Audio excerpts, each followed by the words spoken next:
All right, so we're in chapter 10. We're doing rotational motion. We finished last time with me giving you a definition of what a cross product was or a way to calculate it. And there's actually multiple ways to calculate it, and it is something that's not going to go away.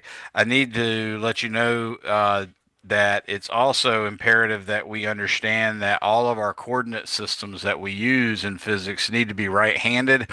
If you accidentally make left-handed coordinate system, you'll get random negative signs all over the place. It's really a nightmare to track down to see. I mean, in principle, you can always make a left-handed coordinate system. There's no problem with that, but we've set up certain things like the cross product, for instance, in such a way that the cross product expects a right-handed coordinate system. So let me explain to you what I mean by that.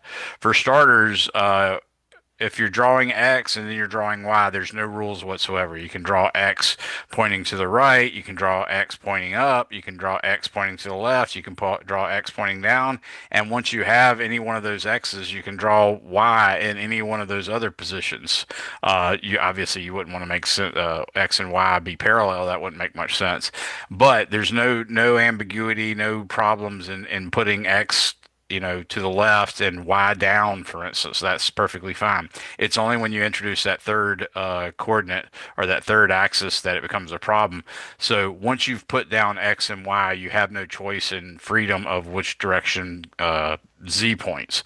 So the way we do it is if you take your right hand and put it in this position, then you imagine this finger pointing in the positive X direction.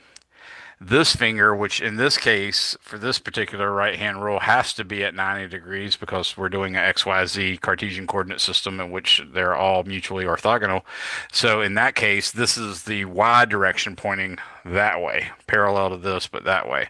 And then once you have that, the Z has to automatically be in the direction of your thumb, so pointing this way.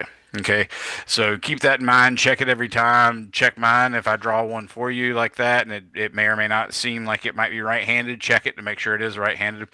It just has a way of sneaking up on you. I don't recall any instances popping up in this particular course, nor do I bring in such problems in 242. But in principle, you could always run into problems in 241 or 242 if you accidentally do a left-handed coordinate system. So just keep that in mind. Keep that as something that you got to keep an eye on. But other than that, you can just move on about your day. It's not a big deal, just as long as you keep your coordinate systems right-handed. Now, a couple ways that you can do a cross product. I went ahead and drew them up on my board today in my lab class while my lab was working on it. So I thought I'd go ahead and share my screen with you guys. And the very first screen is going to have a problem where I calculate torque for you, not using the cross product, using just the simple method where you're just calculating the magnitude. And you can use your hands, your right hand rule, for instance, to calculate the actual direction. On that note, since I got a right hand going here, remember when I'm telling you about making a right-handed coordinate system, this should make a 90 degree with this, and this makes a 90 degree with that, and this makes a 90 degree with that as well. When we're doing this right hand rule for cross products, this this middle finger can be at any angle other than 0 or 180. Okay. Not only that, it can't really be bigger than 180 because our knuckles don't work that way very well. Okay. But the key thing is if you're doing a cross product, A cross B, for instance, then what you're supposed to do to figure out the direction of A cross B is you point this index finger parallel to A in the same direction as A, and then the B vector, because it's A cross B, the B vector should point parallel to this to this middle finger. And again, remember that middle finger doesn't have to be at a 90 degrees. If it does, if it is 90, it works out really nicely and you don't even have to use the trig function. But if it doesn't, you have to use the trig function because the magnitudes then, torque equals lever arm, which is the distance from the pivot point to the point of application of the force. It's actually a vector. And then R cross F, F is the force, so this would be the direction of the force. But if the angle is 90 degrees, then the formula is R F sine theta, and the sine of 90 degrees is 1, so it's just R times F. That's the beauty of it. But if it's not, Shawnee, can you let Sydney, no, I can't talk right now. I'm in class. She tried to FaceTime me. All right. So when you're actually doing the cross product, again, this is A cross B, which can be any of these, and then C is the direction of your thumb. Okay, so that's something that comes in handy as well. You can use that, for instance, to figure out what I hat cross J hat is, or what J hat cross K hat is, or what I hat cross K hat is, or what K hat cross J hat. All those different possibilities are.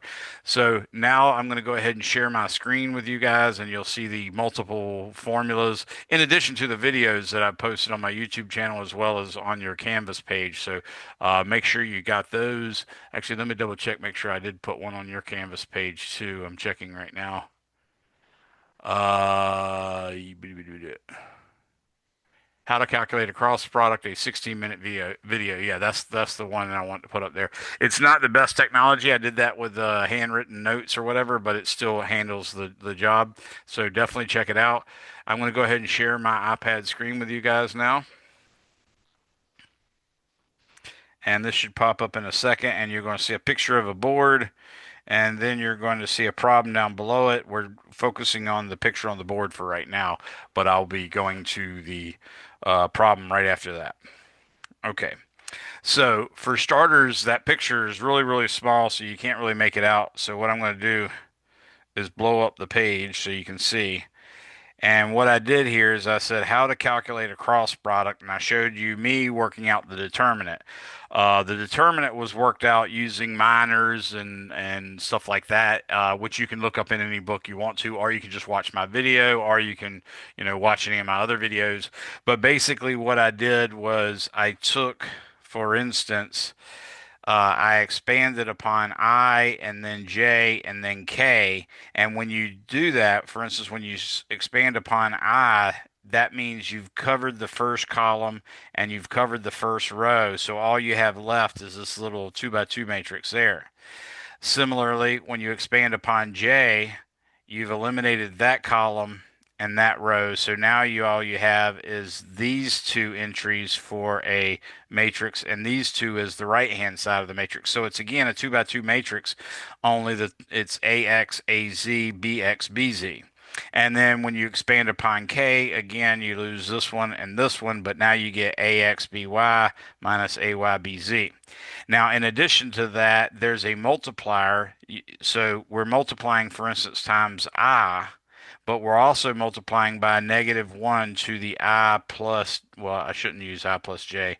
Let's say we're multiplying by -1 to the M plus N power, where N is the row and column number. So for instance, I is in the first row, first column, so -1 would be to the 1 plus 1 power, which is to the 2 power. And when you square a -1, you get a positive number. So instead of putting the negative there, we just put a positive 1, and then we just do AYBZ minus AZBY, and that's exactly what you see here. When you do J, though, this one's the first row and the second column, so -1 to the 1 plus 2 power is -1 to the 3 power, which equals -1. So the way I handle that is instead of doing the typical multiplication from top left to bottom right minus top right to bottom left, I do it the opposite way when I'm doing J. So I do AZBX minus AXBZ, which is exactly what we have here. And then when we do K, again, we're left with this matrix, but K is row 1, column 3. 1 plus 3 is 4, so -1 to the 4th power is, again, just positive 1. So I can just do the regular multiplication for the determinant of the 2 by 2. It's AXBY minus AYBX, AXBY minus AYBX. So that's where that came from. Another way you can look at it is on a 3 by 3 matrix, you can just augment the first row and the first column and the second column, just stick them right on the end. And what the determinant is made of is multiplication by one item in each row and column in each case. So this is the first row, first column. This is the second row, second column. This is the third row, third column. Notice I don't have multiple ones from a single column or from a single row. That's why we have to multiply them that way. All of these going down and to the right are positive, so we add all those quantities together, and then we subtract all of these quantities. So again, if you do that, you'd see I will be AYBZ, and then J will be AZBX, and then K will be AXBY. And now we do the minuses. K would be AYBX with a minus, AYBX with a minus. I would be AZBY. There's AZBY again with a minus. And then J would be AXBZ. And you see that again. Once you group those like terms together, what you'll see is you get exactly the same formula that I had here. So that's another way of doing it. Another way is you can just use the distributive property. You can write out your vectors, for instance, as A cross B. There's AX I hat, AY J hat, AZ K hat, crossed with BX I hat, BY J hat, BZ K hat. And all I'm doing here is doing AX I hat cross BX J hat. That's what that is. And then AX I hat, BYJ hat, and then I hat, BZK hat. So you see all those. Then I do this one, then I do this one. And what I get is pretty complicated, but the beautiful part is this cross product's a linear operator, so I can pull the scalars out in front and just let the vectors operate. So this one would be I hat cross I hat, this one would be I hat cross J hat, this one would be I hat cross K hat, and so on and so forth. And all I have to do to work those out is remember that just like the dot product, the cross product has a formula. It's magnitude of A times the magnitude of B times the sine of the angle between them. And remember, the dot product was just like that. The dot product was A dot B is equal to magnitude of A times the magnitude of B times the cosine of theta. That's the only difference. So that gives us our magnitude, and that tells us, of course, if the angle is 0 or 180, you're gonna get a 0 for the sine. Okay, so any two vectors that are parallel or pointing in opposite directions would obviously be a 0, but any ones that are perpendicular are either going to come up with plus or minus 1 times another vector. So I could just use my right hand rule to see that I hat cross J hat gives me K hat. J hat cross K hat gives me I hat. K hat cross I hat gives me J hat. Those are all cyclic permutations of I, J, K. If I do the non-cyclic permutations, which is this row, then I get the negatives instead of the regular ones. So remember, I got IJ was K hat, but JI is negative K hat. JK is I hat, but KJ is negative I hat. KI is J hat, but IK is negative J hat. And then, of course, if you get the same vectors, you're automatically going to get 0 because the sine of 0 is 0. So now using that, I can simplify all this and realize that the AX BX time I hat cross I hat is just 0. The AX BY is I hat cross J hat, which gives me K hat. The AX BZ times I hat cross K hat gives me negative J hat. And you just keep doing that, and lo and behold, you'll get exactly the same formula again, which is this formula. And that formula is on our equation sheet, by the way. And this formula, which is the same thing again, but they're both on our equation sheet, and I shouldn't say both because they're identical. So if you look in helpful documents and links, you'll see a document called PHY 241 calculus. Oh, no, 241 underscore calc physics underscore allowed equation sheet. That's where the equation sheet is. And then if you're really wanting to geek out, you can learn about the Levi-Civita pseudo tensor. I'm not going to explain that. It's pretty straightforward, but it's also kind of weird and abstract that you won't know it. But in this case, it gives you a way to calculate each individual component one by one. But if you look at that, you might be able to figure it out. Anyways, that picture's on there now. You've got pictures of it on the video, so you can actually use that at will. Now I'm going to go ahead and instead of 10.7 and 10.8, I'm going to work this problem to figure out the actual torques just so you can have an idea. So the formula for torque is equal to R cross F, where this R is the lever arm. That's what we call it. But I've drawn it here. It's basically, if you look at this letter shaped like it's shaped like a Greek letter or half a T or something like that. If you look at it, what you'll see is I've designed this bottom corner as if that's the point of rotation about which this whole letter can twist. And the lever arm vector has to point from the center of rotation to the point of application of the force. So, for instance, F3 is applied right there, so the lever arm goes from here to here. F1, on the other hand, which I just called F, that points right here, so this is the lever arm for that case. And then F2 is the lever arm for is the vector for F2, and this is the lever arm for that. And I was supposed to write R2 on there, but I didn't do it. Let me do that real quick. So this is R2 right there. So if we wanted to know what is the torque on the object below, we have to sort of figure out a coordinate system or something, because some of these will tend to produce a clockwise rotation and others will produce a counterclockwise rotation. And we got to have some kind of sign convention to ascertain that or figure that out.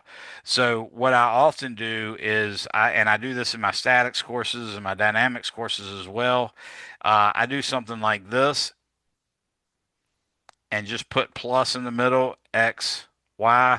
And what that tells everybody is that X is to the right is the positive X axis, up is the positive Y axis, and a rotation that's counterclockwise is a positive torque. So that's what I'm showing there. And in fact, if you apply the right hand rule to this, you'd point your index finger to the right. My middle finger is pointing up because that's the direction of Y.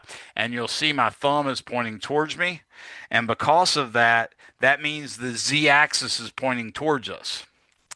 Now, the other thing you're supposed to do is if you have something rotating like this, you let your right hand fingers curl in the direction of rotation, and then your right thumb points in the direction of the corresponding pseudo vector that we learned about. So in this case, the torque is a pseudo vector, and you can see that it would actually point in the same direction as the z hat, or excuse me, as the z axis, and therefore you see now why I called it positive. It's positive because it actually points in the positive z direction when we're going counterclockwise. Okay, so that gives you your sign convention and all that good stuff. I will repeat that the magnitude of the torque, which remember you can just write magnitude of a vector by just writing the vector name without the symbol over it, or you can put absolute value bars around it. I'm going to save time by just writing the symbols. So in this case, it's going to be R times F times the sine of theta. And as soon as you have something like a sine of theta, then you need a diagram to help you know what that means. So here's the R and here's the F. The two vectors are tail to tail, and theta is the small angle between them. So that's how that works. Now, another formula that comes in super handy with this is, and you can look at the RF sine theta and figure out why this is the case, but I'm going to tell you it's R perpendicular times F, and that means the component of the lever arm that is perpendicular to the force times the force. The other version is the component of the force that is perpendicular to the lever arm times the lever arm. Now, to see how that works, let's first imagine making a right triangle out of R. And I want it to be a right triangle that has one component parallel to F and another component perpendicular to F. So that's what we've done here. So you can see this right here is what we call R perp, and that's equal to R sine theta. So now you see R sine theta is R perp, and then R perp times F is RF sine theta. Now, in case that bothered you, there's another way you can look at it. You can break F into components that are perpendicular to the lever arm and parallel to the lever arm. In this case, this one is perpendicular to the lever arm. So this is F perp, and lo and behold, you can see that's F sine theta. So that's why all of that works the way it does. Anybody have any questions on that? Now, this one example is going to help us understand or help you guys understand. For starters, what I do when I picture a torque problem like this is I try to figure out which ones are going to be positive and which ones are going to be negative. So if I imagine just the force F that doesn't have a subscript on it, that's tending to tip the letter over to the left, and therefore the letter would rotate counterclockwise. So I'm going to say this one's producing a positive torque, and I just put purple on it, purple plus on it like that to remind me.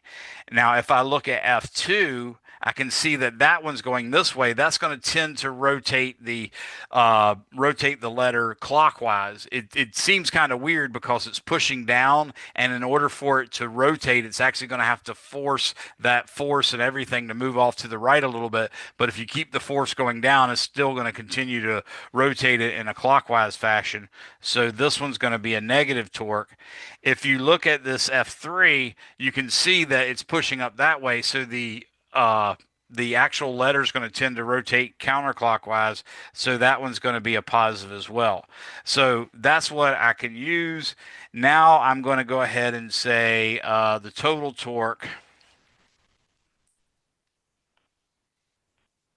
magnitude is equal to the sum of the torques that are positive minus the sum of the torques that are negative. You just force that sign in there, and that works fine.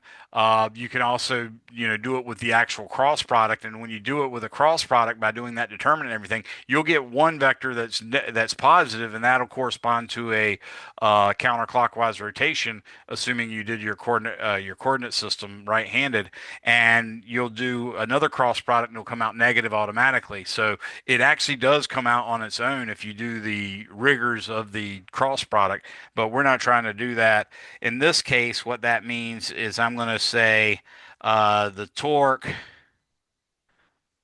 due to F is a positive, and the torque due to F3 is a positive. So plus torque F3, and then I'll say minus torque for F2.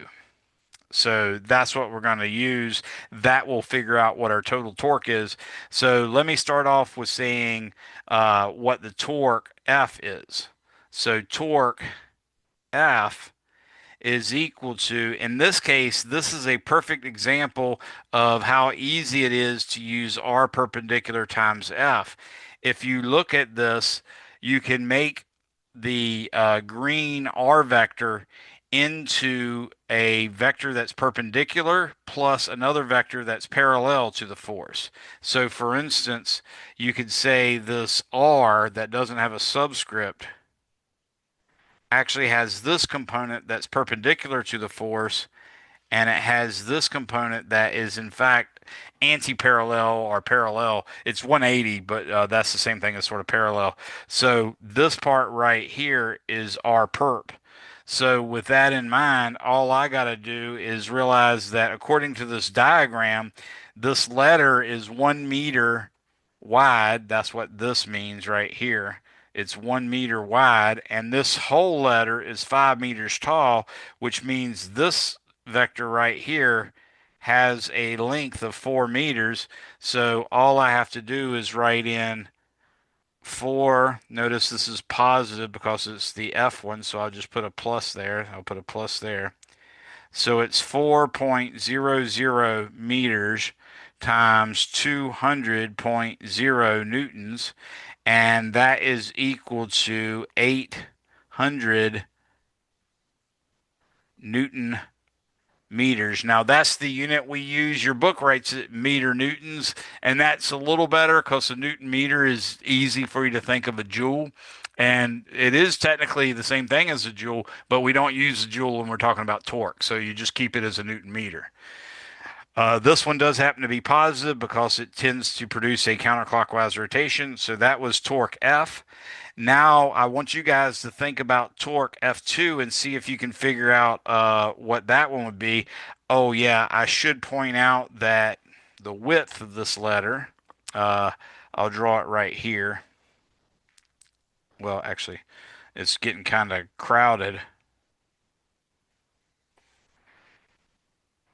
So the width of this letter from here to here is in fact 3.00 meters. Okay. So now that we have that, we can also say torque of F2 is equal to, now that one turned out to be negative, so I'm going to force that. But you can see since the thickness of this letter, again, is 1 meter, and this whole distance is 3 meters, that means this distance, which is the, or excuse me, this distance, which is the component of the lever arm that's perpendicular to the force. Notice it would, this case, the lever arm would go all the way up here and then all the way to here. So this is our perp right there. And we see that's 3 meters. So I'm going to go ahead and write it as 3.00 meters times 50.0 newtons. And in this case, that gives me negative 150.0 Newton meters. So now I've figured out the torque of F2, and technically, since I've decided to draw the x-axis pointing to the right, the y-axis pointing up, this torque being negative means that the vector that you get from cross producting it would actually point into the page or into the screen. The one that came out positive would point out of the screen. So now let's look at torque F3. So torque F3 is a little more complicated because you don't see an easy way to get the component of the force perpendicular to the lever arm or the component of the lever arm perpendicular to the force because the force is at some arbitrary angle. But if you could figure out this little angle right here, then we could add that to 30 and make a right triangle, and that would allow us to break our force up into a component parallel and a component perpendicular to the lever arm. So that's what I want to do. All I have to do to figure out what this angle is realize that this is a triangle that is 1 meter wide from left to right and 4 meters tall from top to bottom. So we'll call this angle theta, and we'll say theta equals the tangent inverse of opposite, which is 1.00 meters, over adjacent, which is 4.00 meters. Oops. And when I take the inverse tangent of 1/4, I get shift tangent inverse 1 divided by 4, close parentheses. That gives me 14.03 degrees.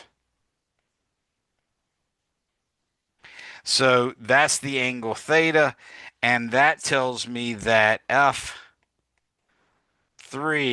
perpendicular to the lever arm is going to be equal to F times the sine of 44.03 degrees. That's because it was 30 plus 14.03, so that's 44.03 degrees. That means it is going to be the force, which is 75.0 newtons. And this one we're forcing it to be a positive. So it's 75.0 newtons times, in this case, the sine of 44.03 degrees. And that gives us 75 times sine 44.03 equals 52.13 newtons.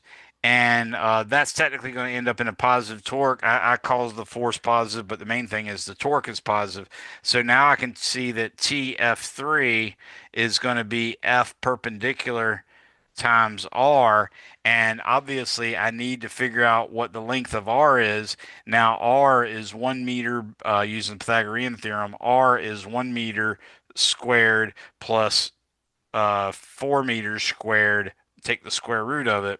So R3 is equal to the square root of 1.00 meters squared plus 4, sorry about that, plus 4.00 meters squared. That is the square root of 17.00 meters squared, because 4 squared is 16 and 1 squared is 1. So I'm going to take the square root of 17, and that gives me 4.123. So it equals 4.123 meters. So torque F3 is going to be 52, positive 52.13 Newton times 4.123 meters, which equals 52.13 times second function answer. That gives me 214.9 Newton meters, and that's a positive again. So we can finally say torque total is equal to, the first one we got was torque due to F, and that was 800, positive 800. I'm going to leave the units off here because I'm running out of space. Plus the next positive one, which is 214.9, and then minus the 150. And I do 800 plus 214 minus 150, and that gives me 864.9 Newton meters is the total torque. Anybody have any questions on that one?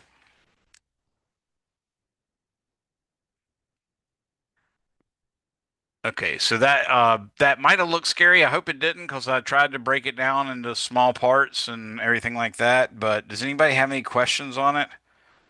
The diagram got kind of messy because you had to draw so much stuff on it, but hopefully you saw it in the early stages. Probably watching the video in slow-mo, and then or at least slow enough for you to get the drawings at different stages. I think that might help you. But does anyone have any lingering questions about that? All right, so that's a really good explanation of how to calculate torque. Example 10.8 is another one, so I'll do that one really quickly, even though I'm skipping 10.7. So I'm going to go ahead and do example 10-8. I'm referring again to your book. It says specifically two thin disc-shaped wheels of radii RA equals 30 centimeters and RB equals 50 centimeters are attached to each other on an axle that passes through the center of each.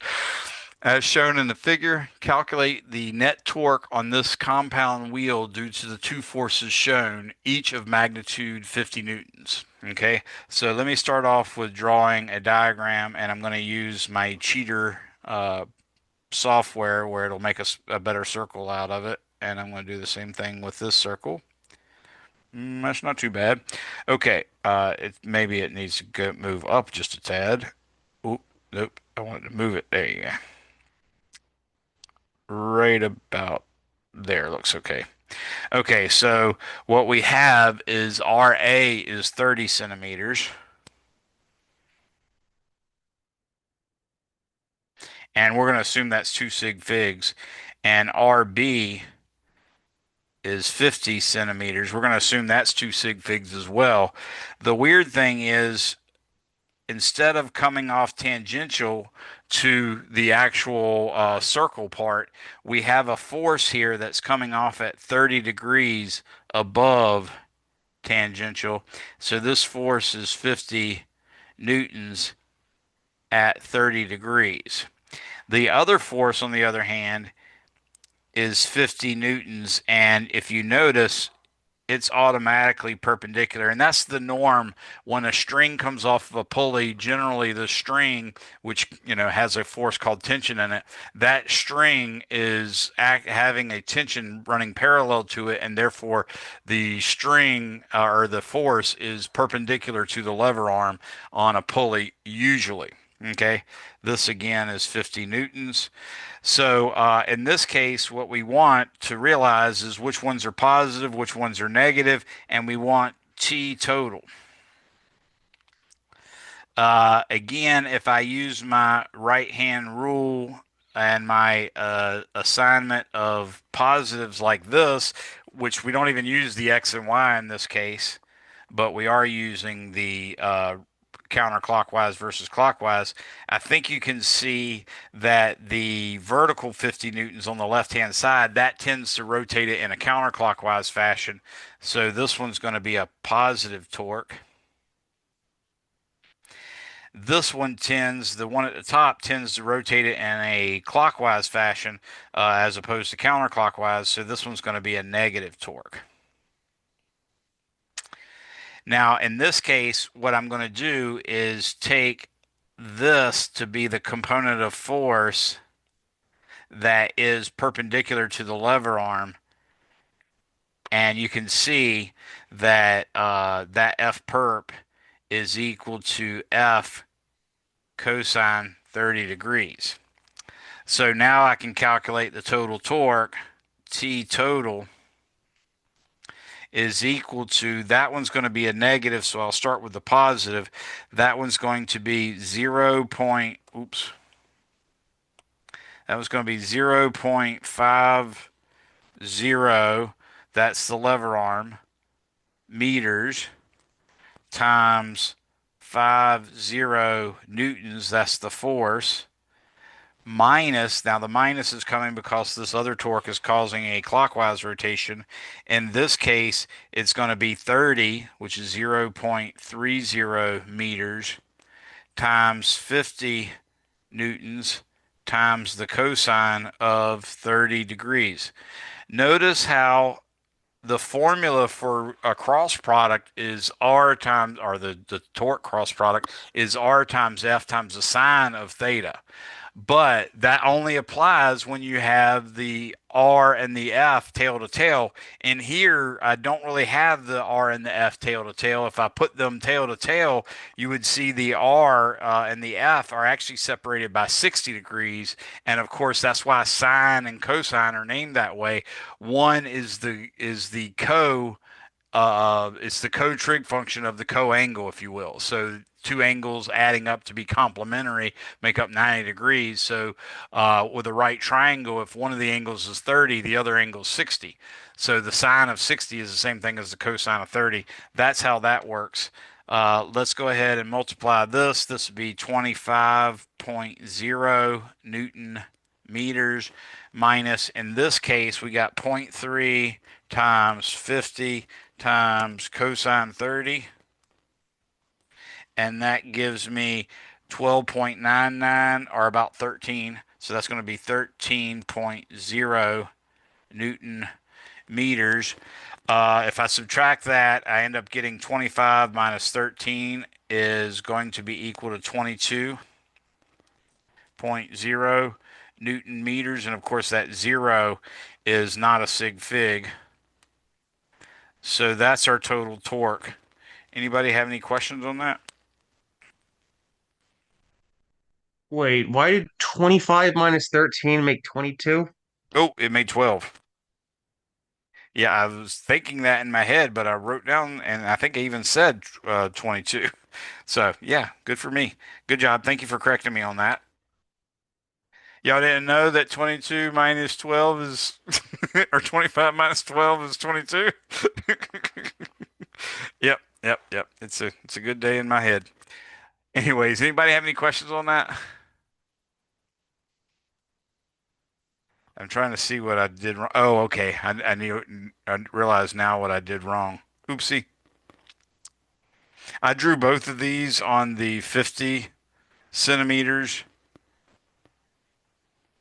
Oh my God. That's why it doesn't match what the book has. Uh, let's do this.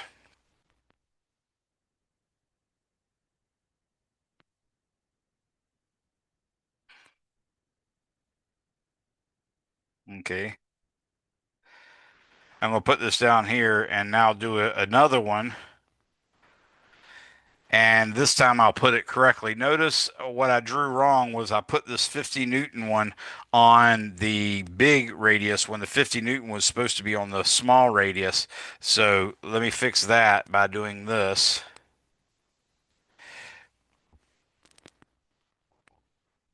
And what I'm supposed to have here, I'll draw this one with a different color just to make it a little better maybe. This is 50.0 newtons.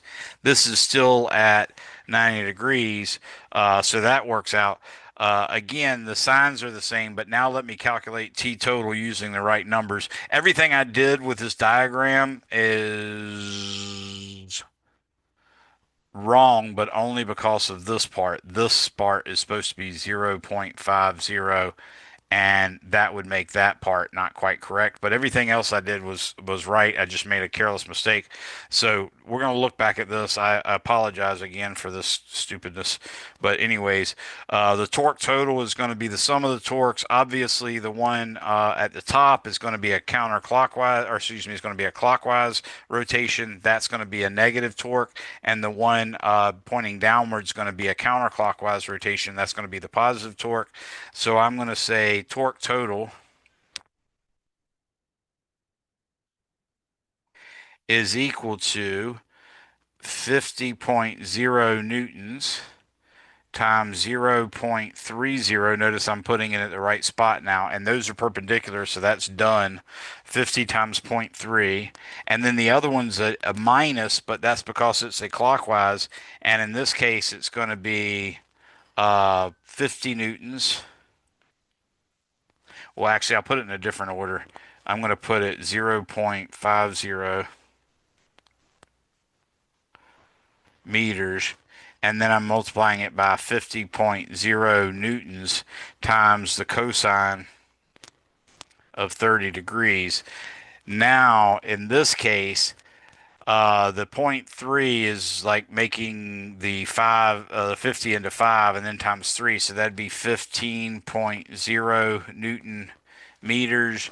And then the zero point 0.5 times 50 times cosine 30 gives me 21.65 Newton meters. Of course, the 6 and the 5 are not sig figs. So this one turns out to be roughly negative 6.7 Newton meters equals T total. And that's the version that the book has. I apologize for having to do this twice, but that was just a careless mistake for not drawing it right. But, anyways, anybody have any questions on that? Sorry about messing that up. Believe it or not, I really worked it out beforehand. This is actually the third time I worked it, and I don't know why, but I guess talking out loud, I don't think as clearly. That's all I can say. I don't know. All right, let's move on. Anybody have any questions before we move on? Okay, so now we're going to bring in the analog that I told you about. We had Newton's second law, and there was two versions of that. The first one we started with was the summation of the forces is equal to mass times acceleration, but we found that was actually a special case. That was a special case in which the mass was a constant. If the mass is not a constant, this version of Newton's second law is just wrong. Okay. So in reality, Newton said this, which was exactly correct, and that's the summation of the forces is equal to dp dt. That version is correct, and we know that p, the momentum, is equal to mass times velocity if it's one particle. If you're doing a system of particles, then it's the sum of the masses times velocities, and you might even have to do some integration to make them all to go together. But the main thing is that's what we have. Now, the rotational analog to these is the summation of the torques is equal to the rotational analog to mass is called the moment of inertia, and in physics we use the symbol I, and it's not exactly the same as what you use in statics, and specifically when you start trying to design like floor joist or roof rafters or anything like that, they're actually going to have a moment of inertia that has units of like inches to the fourth power. And that's more or less because when you're working with lumber and steel and stuff like that, the mass and the strength changes per material all the time. Like for instance, we consider one class of two by fours SPF, and that means spruce, pine, fir. So you're literally talking about wood that's spruce, wood that's fir, and wood that's pine.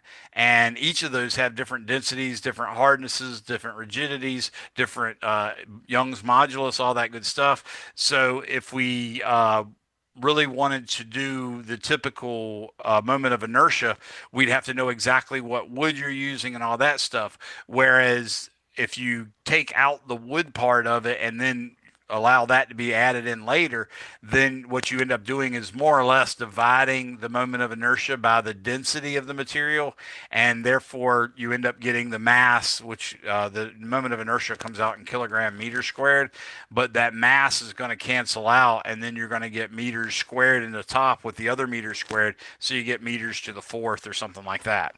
So that's really how that happens. Now, the rotational analog to A is the alpha, the pseudo vector that is the angular rotation. I will just point out here that the moment of inertia has units of kilograms meter squared. I'm going to tell you what that is as well, and we're going to work a couple problems with it too. So now I'm going to write the rotational analog to this one. Again, the rotational analog to the force is the torque, but in this case, it's going to be dl, the angular momentum, over dt, and L is equal to I omega. So you can see even the angular momentum has the rotational analog to mass times the rotational analog to velocity. Of course, there's another formula for it as well, and this one is R cross P. So that comes into play as well. We'll get to use all of those, but the main thing is this is the equivalent of Newton's second law, but we're now going to have to use it, and it's a very specific set of coordinate systems that has to be applied here. So, for instance, when your book works this out, it tells you the summation of the torques equals I times alpha, and with this case, the summation torques equals I times alpha means that the axis of rotation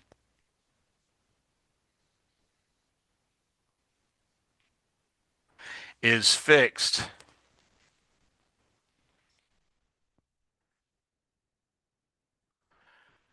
in an inertial reference frame.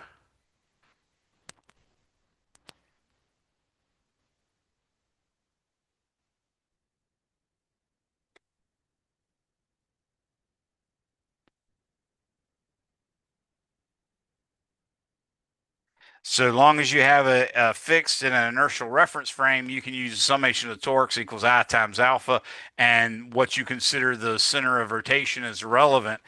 If, however, you have the summation of the torques about the center of mass, so I'll put a cm on there, is equal to the moment of inertia about the center of mass times the rotational acceleration about the center of mass. In that case, the axis is fixed in direction,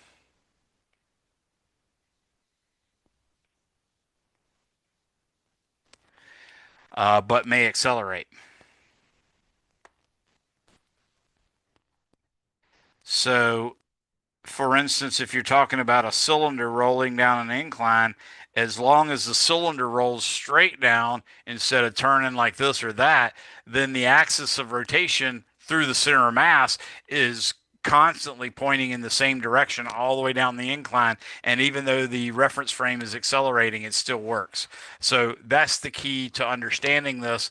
But of course, you can't really do much about that until you first figure out the moment of inertia. So now I'm going to take a second and do a couple moment of inertia calculations. So here we go. The formula for moment of inertia, I, if you have a discrete number of items, then you can just add them all up.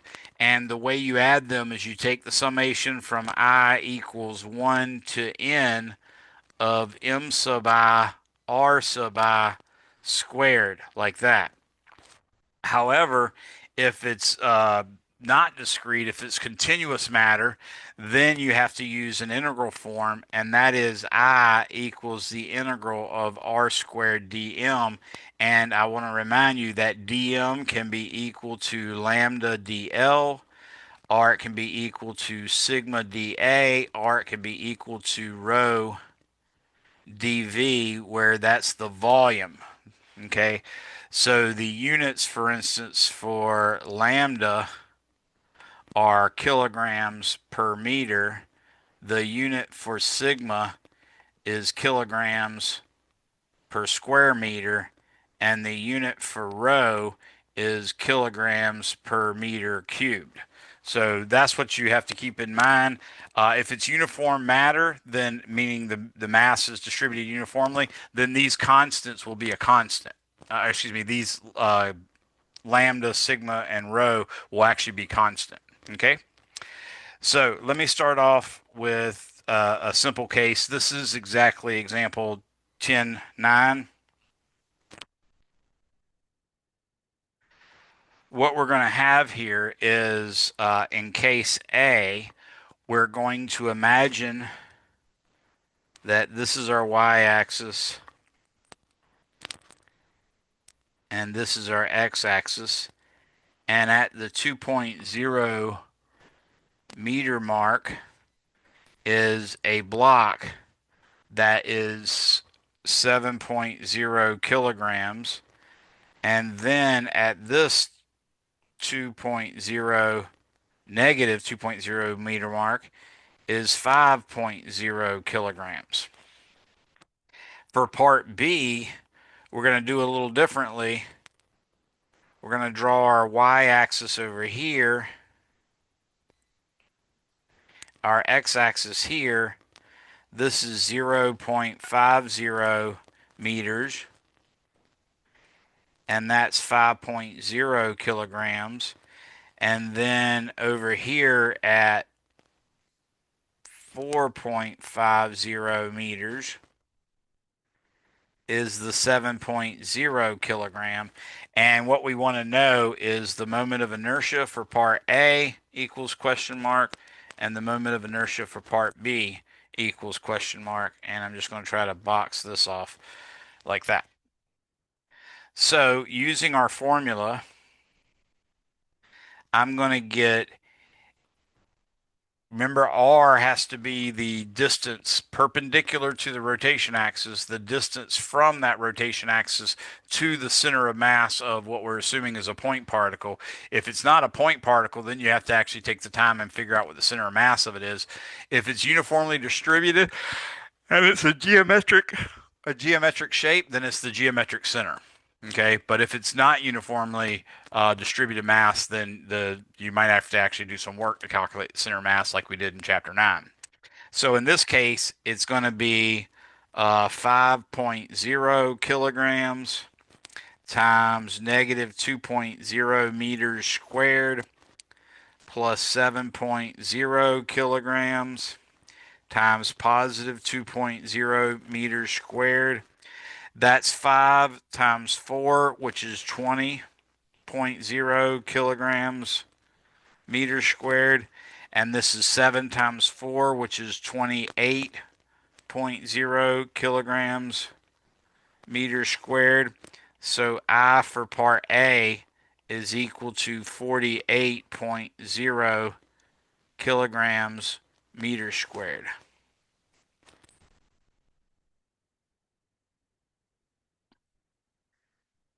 I think that's pretty straightforward. Hopefully it is. Anybody have any questions? Now, IB in this case is going to be 5.0 kilograms.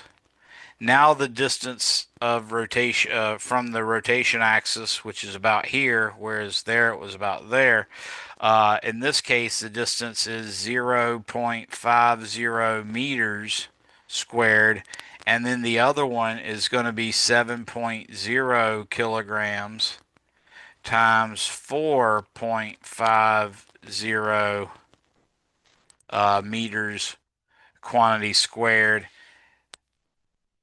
Point 0.5 squared is 0.25, and 5 times 0.25 would be, excuse me, 5 times 0.25 would be 5 divided by 4, basically. So that's 1.25 kilograms meters squared. However, 7 times 4.5 squared gives me 141.8. And really, we only have two sig figs there, so it's not even good to the ones place. But that's the result. So 141.75 plus 1.25 gives me 143, and that's kilograms meters squared is equal to IB. Anybody have any questions on that one?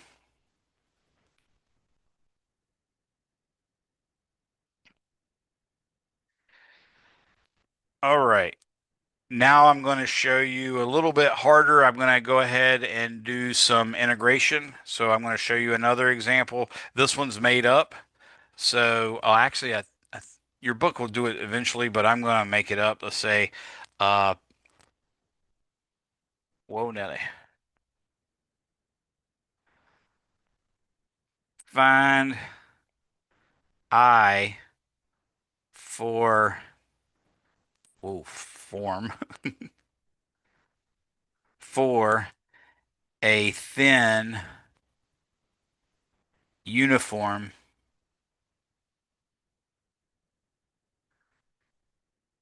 rod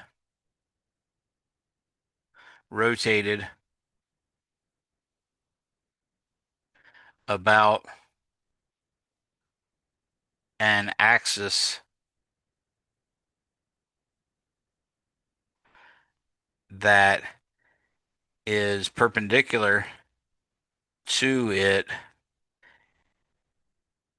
and goes through its center of mass. That's part A.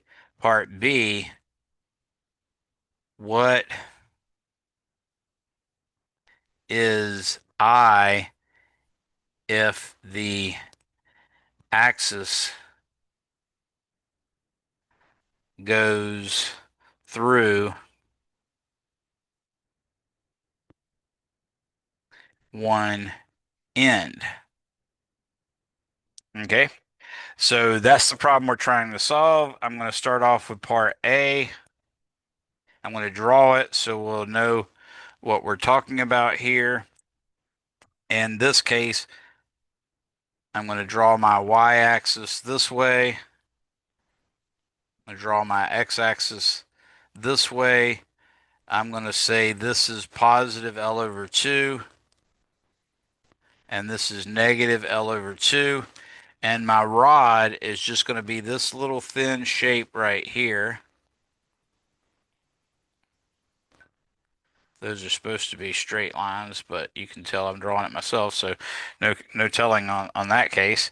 The mass is going to be m, and that suggests that lambda, which is dm over dl, is going to be m over l because L is the whole length.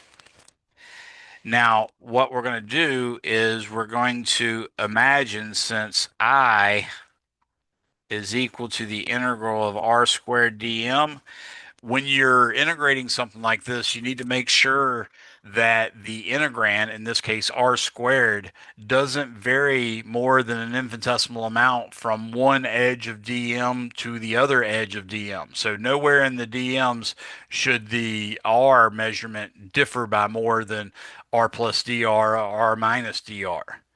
So that restricts us to treating the dm as something whose length is just dx, and this guy is dm is equal to lambda dx. Not only that, you can see that this distance right here is just the x value. So that r that we're looking for is actually the variable x.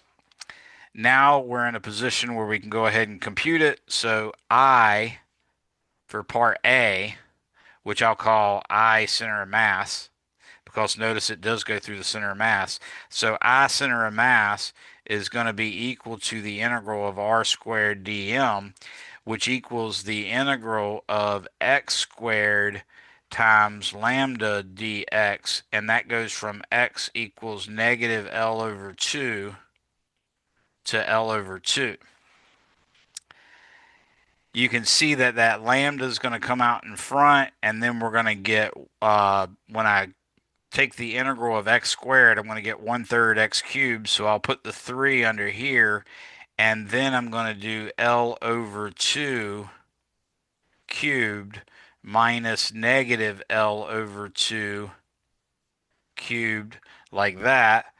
And that's going to give us lambda over 3 times L cubed over 8 minus negative L cubed over 8, which equals lambda over 3 times L cubed over, in this case, you get 1/8 plus 1/8 is 2/8, and 2/8 reduces to 1/4. So I'm going to say like that. So this gives us lambda over 12 L cubed.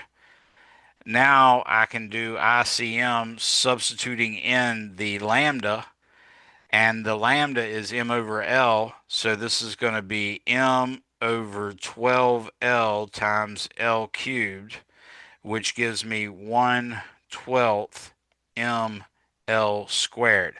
Now, in almost all cases, the moment of inertia can be written as some number times a mass times a length dimension squared, or maybe a couple terms like that, but it's always some number times a mass times a length squared. That number can be thought of as what we call, if you take the square root of it, you can think of it as the radius of gyration, which sometimes comes in handy as well. But the main thing is we're able to calculate that. Now for part B, I'm going to draw this now and solve it again. In this case, though, I'm going to draw the y-axis at the left end and the x-axis this way. And now I'll try to use my tool to make this, draw this a little more straight. And then try to draw it a little more straight again, like that, like that. And now what's going on is this is at a distance L, and what I'll do is I'll say this quantity right here is dm equals lambda dx, And again, lambda is equal to m over L. Now, there is something called the parallel axis theorem. Now, there's also a perpendicular axis theorem. I am not requiring you guys to know that, but you should just know it exists. So at least read what your book has to say about it. Just know that I'm not going to ask you to do anything with it, except for maybe something might appear in a homework or even a practice test, but you're definitely not going to be tested on it. I've tried to fish out all the ones like that in the practice tests and the homeworks, but I'm sure I missed a few. But the parallel axis theorem says that the moment of inertia through a parallel axis is equal to the moment of inertia through the center of mass plus m d squared, where m is the mass of the object and d is the distance between the two parallel axes. So in this case, the distance between the two parallel axes is L over 2 because in one case it was at the middle and the other case is at the end, and the whole thing's length L. So half of that length is L over 2. So that's one way we can use it, but I'm going to use that, but I'm also going to do it with integration. So let me show you what happens when I use it without integration. I get 1/12 ml squared. That's the moment of inertia about the center of mass. That's what we just determined. Plus m times L over 2. Notice how I put parentheses around it before I did the squaring. That's important. If you don't do that, you will make a mistake. So this becomes 1/12 ml squared plus 1/4 because L over 2 squared is going to become L squared over 4. So that's 1 over 4, all that times ml squared. 1/4 is the same thing as 3/12. So 1/12 plus 3/12 equals 4/12, and 4/12 is equal to 1/3. So the answer is 1/3 ml squared. Now we can do it with the integral method. In this case, notice the r is actually equal to x, and we go as follows. I about the end, which equals I about a parallel axis, is equal to the integral r squared dm, which is equal to lambda times the integral of x squared times dx, and I'm going to integrate from x equals 0 to L. You can see that this is going to become m over L, because that's what lambda is, times 1/3 L cubed, which gives us 1/3 ml squared equals I about the parallel axis, which equals I about the end, which agrees with what we had by doing the parallel axis theorem. So now you've also seen a parallel axis theorem problem as well as a couple integration problems. Any questions on that? I'm going to show you one more. I'm definitely going to cover this material again Monday, so I'm pushing the homework. The homework's currently due on the 16th. I'm going to push that back to be due at least uh, Tuesday night at 11:59 p.m. I might even push it back a little further, but I do want to cover a little bit more material beforehand. I need to do more examples.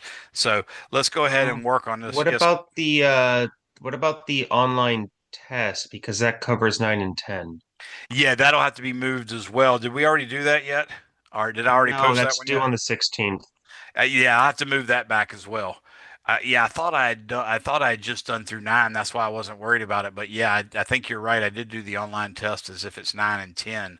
So in order for me to really do that correctly, I'm pushing that online test back at least until Tuesday night at 11:59 p.m. But again, I might do it a little later, maybe even Friday or the Saturday or something. Thanks for pointing that out. So this will be on the video too, so everybody can get that. But let me go ahead and work this one. This one's going to be a cylinder rotated about its center of mass. So I'm going to say, well, I hate this. program doing that. What is the moment of inertia for a uniform cylinder as shown? In other words, I don't want to write all the details. I'm just going to draw the picture and be done with it. So let's start off. I'm going to draw a axis, a y-axis, and then I'm going to draw an x-axis, and this is going to be my x direction, and this is going to be my y direction. Now I'm going to attempt to draw a cylinder. Now this is something that would be circular, but the way we're looking at it in 3D, it tends to look a little oval. Okay,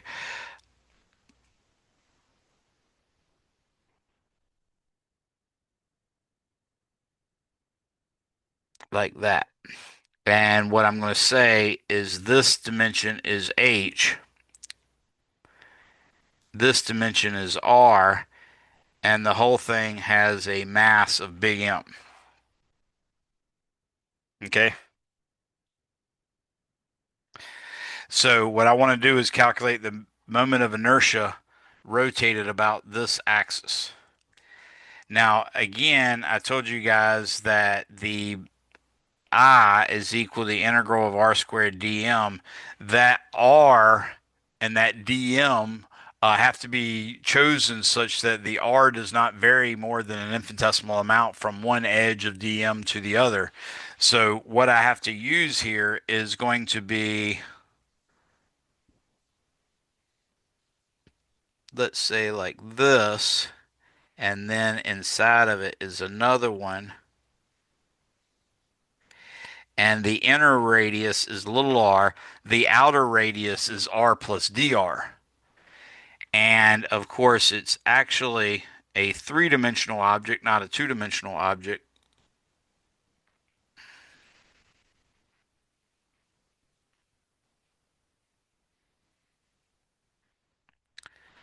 like that.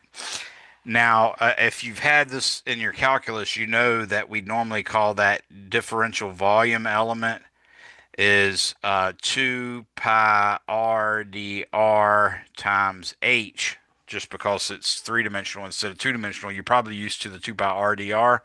In reality, it's supposed to be dv is equal to pi r plus dr squared h minus pi r squared. But you'll see that if you actually computed all that by squaring that binomial, you'd see that you get the formula above, 2 pi r dr h, plus terms on the order of dr squared or larger. Okay. In other words, you square that, the r squared is going to cancel out, and you get that formula. That's why it's okay to use that in your calculus class. So now that I have that, I'm going to go ahead and calculate I. I is equal to the integral of r squared dm. The rho, by the way, rho is equal to dm over dv, which equals the mass over pi r squared h. So that's what our rho is.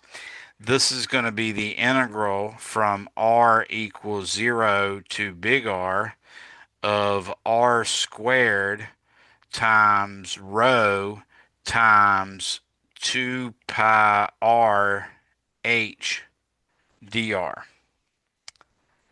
You can see that the rho, the 2 pi, and the h all come out in front, so I'm going to say 2 pi rho h out in front gives me the integral from 0 to big R of r cubed dr, and therefore we get 2 pi. I'll go ahead and plug in rho here because we're going to need it in a second anyways. And then over pi r squared h, and then that's 1/4 r to the fourth, because the integral of r cubed is 1/4 r to the fourth.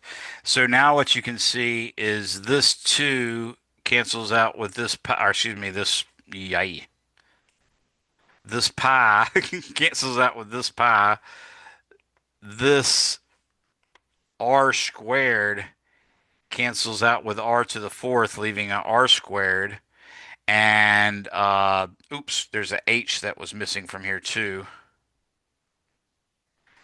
Actually, I should put that in purple so it won't look like it was contrived. But anyways, that h cancels out with this h. And then the 2 over the 4 just becomes 1/2. So we get, oops, wrong color.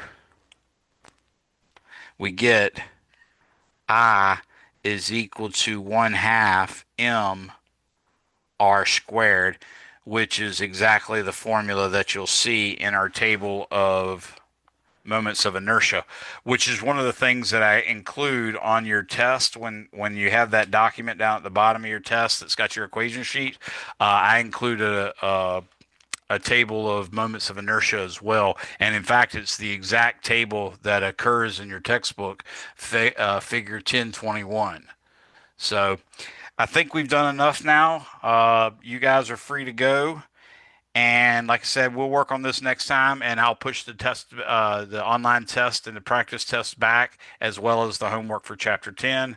Thanks for coming, everybody. I'll wait for the last person to leave in case anybody has any questions.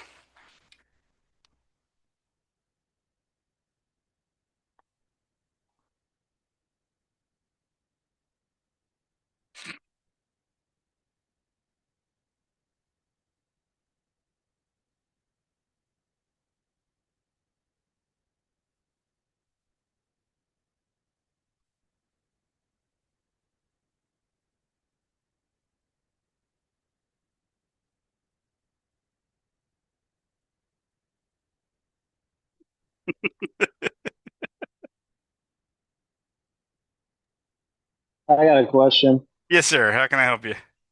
Um, how do we know when we can use the parallel axis theorem? Is there like There's really no some rules. conditions in need?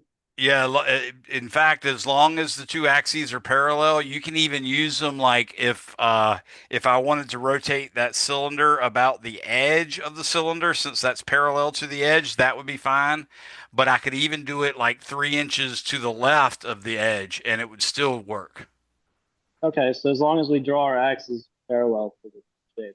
Yep. All And right, the thank other you. one's got to be the center through the center of mass, so it's all related to the center Okay, of mass one. But yeah, one's got to be the center of mass, the other one's got to be through an axis that's parallel to that axis that went through the center of mass. okay, But thank that's a you. good question. The parallel act or the perpendicular axis theorem is a lot more conditional. There's a lot of things about the shape and what it can be, and the way the IX, IY, and IZ all compare to each other. So that one's kind of crazy, but it's a lot more complicated to deal with that than it is the parallel axis theorem. All right, thank you. No problem. Have a good one. Anybody else have any questions? Thank you. I was just staying for that one. Oh, yeah, no problem, Noah.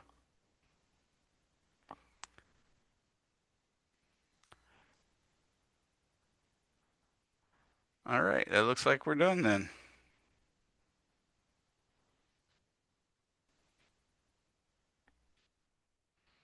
Stop sharing, and bye bye, everybody.